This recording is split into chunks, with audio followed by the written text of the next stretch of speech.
Erin was in trouble. She had no money, no job, no husband, and 3 young children. Life is difficult when you are a single mother, but Erin loved her young family, and she wanted to make their lives happy and comfortable. Day after day, she read the local newspapers and called for jobs. But every phone call and every interview was unsuccessful. It was time to try something new. Erin visited her lawyer, Ed Mostry.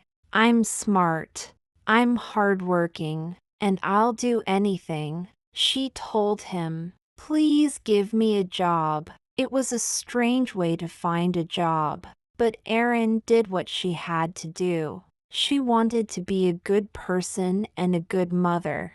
Erin was not like the other office workers. She did not always speak politely. She did not wear dark suits, and she gave her opinions fearlessly. She worked hard, organizing papers into piles and boxes every day. But the work was dull for a smart woman like Erin. Soon, she started reading some of the letters in the lawyer's papers to make her days more interesting. Erin was a careful worker, and she wanted to do her job well. One day, she found some people's health papers in the same box as their house papers. This was unusual. "Why are these together?" she thought. "Maybe there's a mistake." She started looking at the big box of papers one page at a time. It seemed that a large electricity company, Pacific Gas and Electric Company, PGE, wanted to buy hundreds of houses in the small town of Hinckley, close to their electricity station. But why? More importantly, why were the homeowners' health papers in the same boxes? It was a mystery. Erin could not sleep that night. She was worried. Did PGE want to hide something? Were the people of Hinckley safe? Erin was already a busy woman with her own problems. She had little time to worry about other people. But deep inside, Erin felt that something was wrong. Could she solve the mystery? She needed more information. The next day, she spoke to her boss, Ed. With his help, Erin started looking more closely at the papers.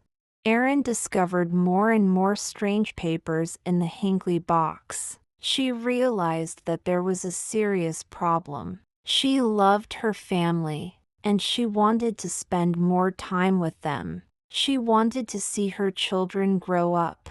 But people in Hinckley were very sick, and only Erin knew about it. She wanted to help. So, she bravely decided to solve the Hinckley mystery alone.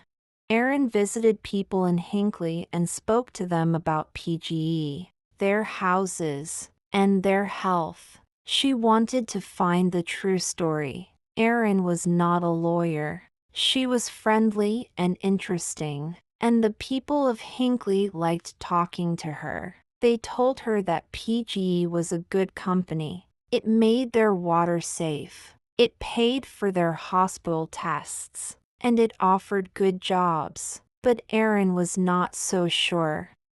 Erin always got what she wanted. Now she needed help and information. She was working alone, but this did not stop her. She called and visited scientists, doctors, and lawyers. She talked to anyone who could help her, and every day, she worked hard. At last, she got the piece of information that she really needed. PGE was poisoning the water near Hinckley. PGE is one of the biggest companies in the U.S., and people liked and trusted it. But Erin realized that the company told lies. The water was safe. They said, but they were poisoning it. Erin was not important, famous, or rich. She was not even a lawyer, but she decided to fight against PGE for the people of Hinckley. She knew that she had to help in every possible way. How many people were poisoned in Hinckley? Was anyone in danger? Erin returned to the town to find out. People knew Erin now. They trusted her, and they talked honestly about their health problems. Hundreds of people in Hinckley had terrible illnesses, and some were dying. As Erin listened to the great problems and worries in these people's lives, she became very angry.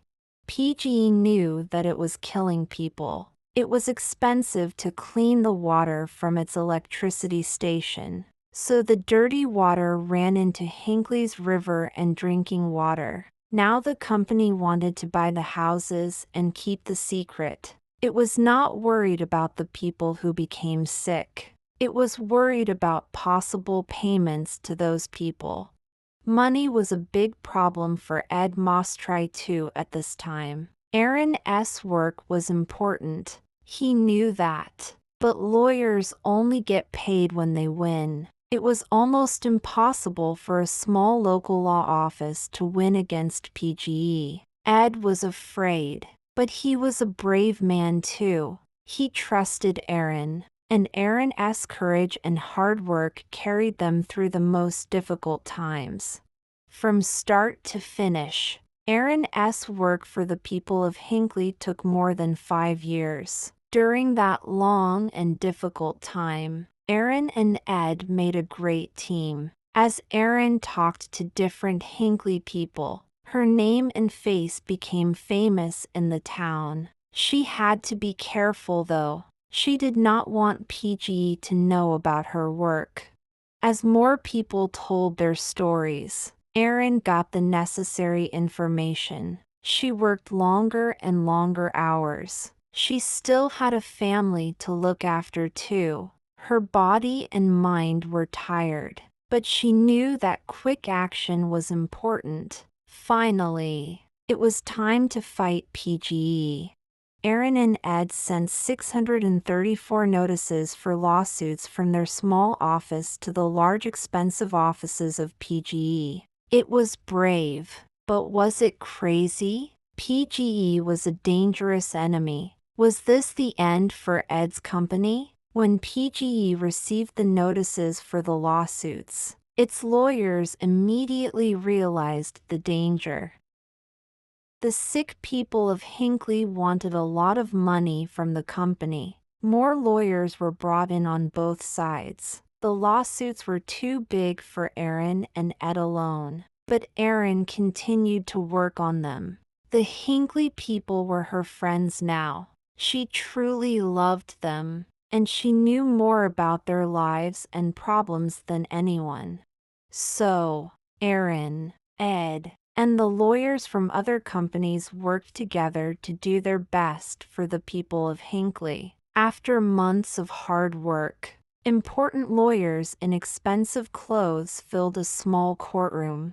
PGE bosses sat quietly in their chairs, trying not to look worried.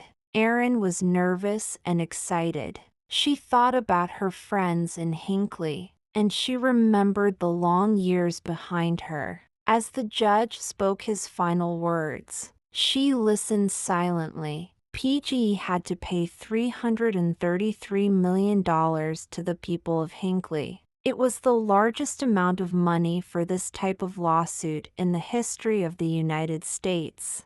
This also gave hope to other ordinary people and small law offices. And when PGE stopped poisoning the water at Hinckley, hundreds of people's lives were saved. After their fight against PGE, Erin and Ed had enough money to stop working forever.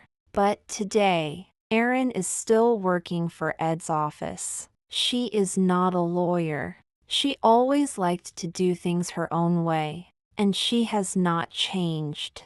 But her health, her family, and the people of Hinckley are more important. Today, she works for other ordinary people who are fighting against big companies. Her courage and hard work continue to help people and save lives.